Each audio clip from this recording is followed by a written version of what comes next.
Hello!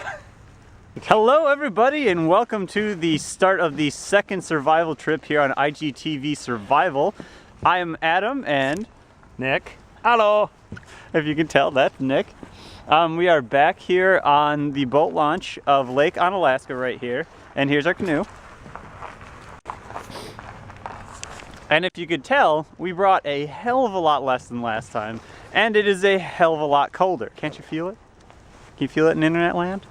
So this time, because it is opening season for deer with rifles, we are wearing Blaze Orange. Hi! A little bit. And we are going to go out right here in this bay and hang a left. And then we are going to go to a island further out into Lake Onalaska, thinking that there's going to be less hunters there tomorrow morning on opening day. Main reason for that is, well, we don't want to get shot. So it's going to be very cold and it's getting dark. So... Yeah, it's getting dark, so we're going to hop in the canoe and get on the road. But I mean, this is kind of a real deal thing, you know. It's fun to joke about it, and I'm very glad that it's so calm. But if we capsize, there's not much we can do, really, to kind of put it lightly. But this is a real thing, so I don't know if we'll be able to vlog much going out because we need to be completely focused on keeping the boat upright, going, and trying to get on that island as fast as we can, because capsizing in near freezing water is not my idea of a good time. So, needless to say, I'm going to cut you guys off here. I'm going to try and get a couple of shots on the way out, but if not, I apologize, and we'll see you on the island. Later.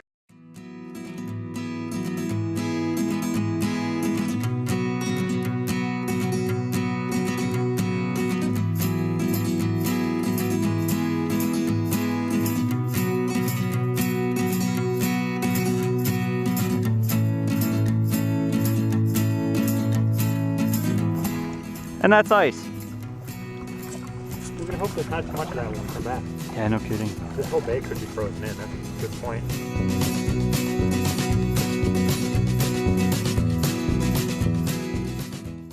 So we're just starting. There's Nick. Hi everybody. Since it's a little bit calmer in the bay here, I'm just gonna vlog quick. But I mean, we're just hitting sunset, and it's just beautiful.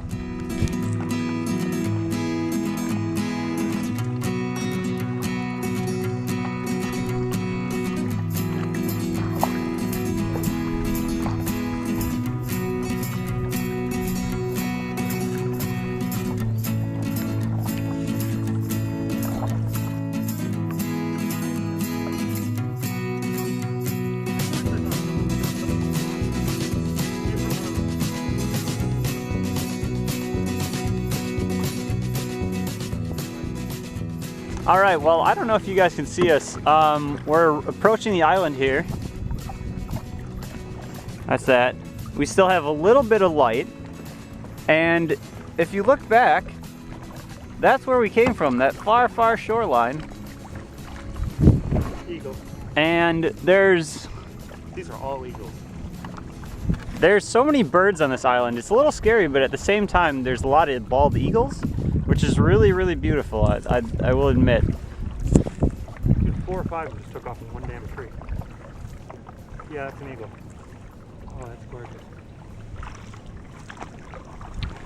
All right. Well, it was a little bit choppy in the middle of the lake there, but nothing that we couldn't handle. There's Nick back there. Hi, everybody. I don't know if you can hear him. He says hi. We're approaching the north end of the island right now. Thinking that, well, it was the closest, but we're gonna try and find a nice landing spot.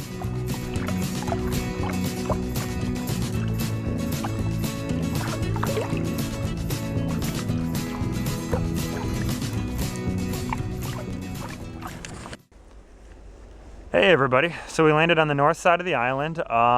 It was covered with icy rocks and really, really icy grass that was literally iced up so much that you could stand on the grass like it was a rock. We had kind of a tense few moments of trying to get onto shore and like not dump me out of the canoe Once we did that, we got the canoe up. We found some great tinder as soon as we got there, and we walked up south down the island into the middle where it was a little bit denser around us to block the wind, and we walked about 150 to 200 yards, and we found a nice little clearing that I can't really see because I'm being blinded by a light right now, but Adam will show you the little clearing. And we're in the process of clearing out all the snow and leaves underneath us so that we can build a fire and build a shelter. So we just wanted to keep you updated. Once we have a fire going and we're working on the shelter, I'm sure we'll pull you out again and let you know where we're at. Bye, everybody. Didn't see you guys there, sorry. Just a check-in now. It's probably about, I don't know, what do you think, Nick? 11? Yeah, like 11. Finally got the fire going, as you can see right here. Unfortunately, I think partially because it was so cold and because everything was on the ground and wet from all the snow, it was pretty hard to get a start. It was pretty hard to get a fire started, and it took quite a bit of time. We had some tin foil going, and if we weren't getting so cold, we would have filmed it for you guys. But I mean, at that point we were warm, and then we started to slowly get colder, and then all of a sudden we were cold, and we were like, okay, we need to like stop gathering wood, get this fire going, and stuff like that. So we finally put some tin foil down, put some tinder, and eventually got it started, and slowly had to baby it to the point where it was hot enough to kind of self-feed itself. It is very cold out tonight. It's going to be even colder tomorrow, and right now we're just kind of sitting by the fire, taking a break, and you know, maybe in the morning we'll show you the shelter and everything, because I don't know if you can really see it right now, but yeah, we'll show you guys that in the morning for sure. The rest of the night we're just going to baby the fire, maybe get some more firewood, but we have some pretty good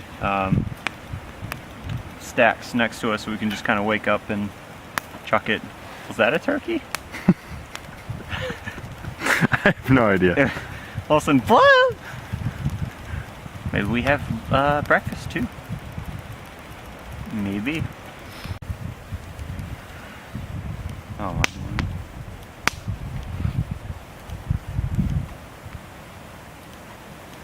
It's already. Where are you going? Yeah. Well, hello everybody. It is Saturday morning now, and we are cold. Last night kind of sucked because if we got deep into our shelter where it was actually decently warm, the smoke kept coming in and kind of smoking us out, so we couldn't breathe. So we had to kind of sit. You can see how close Nick was to the fire there. And we tried to stick our heads out, but then there was a hard wind that came in and kept us pretty chilly. So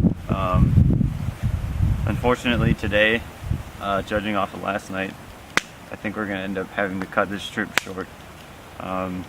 It's fortunate that we can do that, because in a real survival situation you wouldn't be able to do that. But I mean, at this point it's kind of, you know, one of those borderlines between being adventurous and being stupid. So we didn't sleep much last night. We kept waking up, making sure each other was awake and okay, tending to the fire, getting smoke inhalation, and yeah, I mean, it's just one of those things, you know. You got to be realistic. You gotta think, you know, is tomorrow, since it's going to be colder, is tonight and tomorrow going to result in, you know, this trip turning deadly, or if it's going to actually, you know, work out. But just judging off of last night, we don't want to chance it. We don't want to chance the landing getting frozen over, so we can't get off this island, and that turns into a longer survival thing. So I guess that's kind of where we're at right now. We're gonna try and keep warm for a bit, pack up the gear, and head out. But since we didn't show you guys, we figure at least we would get you guys, you know, a feel for what we were up to last night. As you can see here, there's a fire. If we didn't have that, we would have been screwed. Built a little bit of a reflecting wall to try and get some of that heat back to us. And I think it worked a little. And then we had this nice A-frame shelter, which it turned out pretty good actually. We have a couple of supporting logs and a tarp and an emergency blanket on the inside of it to try and reflect some of our heat back to us. And all in all, I think it was a pretty good shelter. But it's just getting too cold, and you know, with the smoke and everything like that, it was hard to breathe. So we don't have a good answer for that one. It's kind of pointed in the direction it's coming straight to our backs, and actually off to a little bit to the side, but I mean, it did a good job for where it was. It's not like we can be like, oh well, flip it the other way, because then, I mean, it wouldn't do its job for blocking wind. So that's kind of where we're at right now. Pretty chilly already, and yeah, don't know if we'll get any good shots coming back, because it's going to be a pretty, well, it can be deadly. we have to kind of focus on making sure we don't capsize it. It's going to be kind of wavy and pretty windy, not to mention cold as hell. So yep, unfortunately we have to, you know, cut this one short, but at the same time, I mean, we found our limit, you know. Cold is not something that's easily dealt with, that's for sure. You got to really be on top of your game.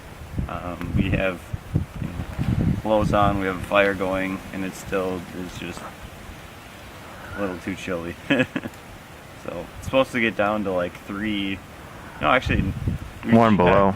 Yeah, it's supposed to get down to 1 below 0 tonight, and I think the low wasn't even under 10 last night. So we're not even going to chance it. We don't want to get hypothermia, and I mean, it is what it is, you know. Sometimes you gotta fail and find your limit, you know. So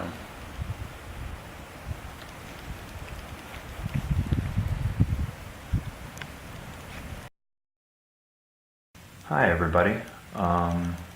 Just doing a little debriefing after the survival weekend out on the island in Lake Onalaska this weekend. The last thing you saw from us was Adam talking about us leaving the island a day earlier than we planned. After editing, I don't know how much sense that will make. At the point we shot that, we were both suffering a bit of hypothermia already and significant smoke inhalation from strong winds blowing smoke into our shelter overnight. After shooting that, we packed up and we headed to the north side of the island. Every other side of the island was already frozen up, which is lucky we got out when we did. By the next day, after the temperatures that were projected, we probably would have been frozen in completely. We got to the north side and it took us about 20 minutes to get both of us in the canoe and in the water, because there were strong, almost 20-mile-an-hour sustained winds coming from the north, beating against the north side of the island, making it nearly impossible for us to get in the canoe. We almost dumped me out of the canoe 3 or 4 times in the process of doing that, and once we finally got in, we took off north, trying to get into the wind while we still had the energy.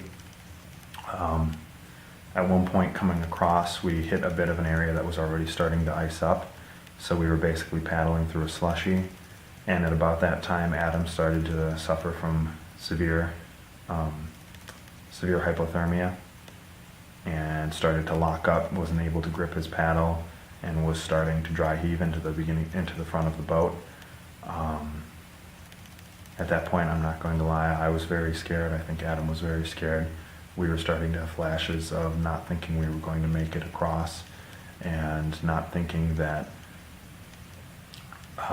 thinking we were going to capsize and neither of us would make it. It was a very, very scary moment. Once we got beyond the slushy, Adam was kind of coming in and out, and we were dealing with the furthest north-south section of Lake Onalaska, where the wind had gotten the most opportunity to build large, strong waves. And we were dealing with about 3 to 3.5 foot waves at that point in a very small canoe. We managed to make it across, but couldn't actually make it into the landing. Made landfall on the mainland of French Island and basically carried the canoe and pulled the canoe through the woods to a point we could see the road we came in on, and then walked about a mile up the road, got in my truck, and brought it back to pick it up. Once we reached where my truck was by the pier, we were thankful we weren't able to make it that far anyway, because the entire bay that we came out of, that the pier is located on, had been frozen up already. So we were dealing with very, very cold, very, very rough conditions, and I think I'm speaking for both of us in the fact that we were just thankful to be alive after that particular incident. It was very, very tough, and I think we both appreciated the feeling of failure and knowing where our limit was. But it was a very scary day yesterday, and very humbling experience.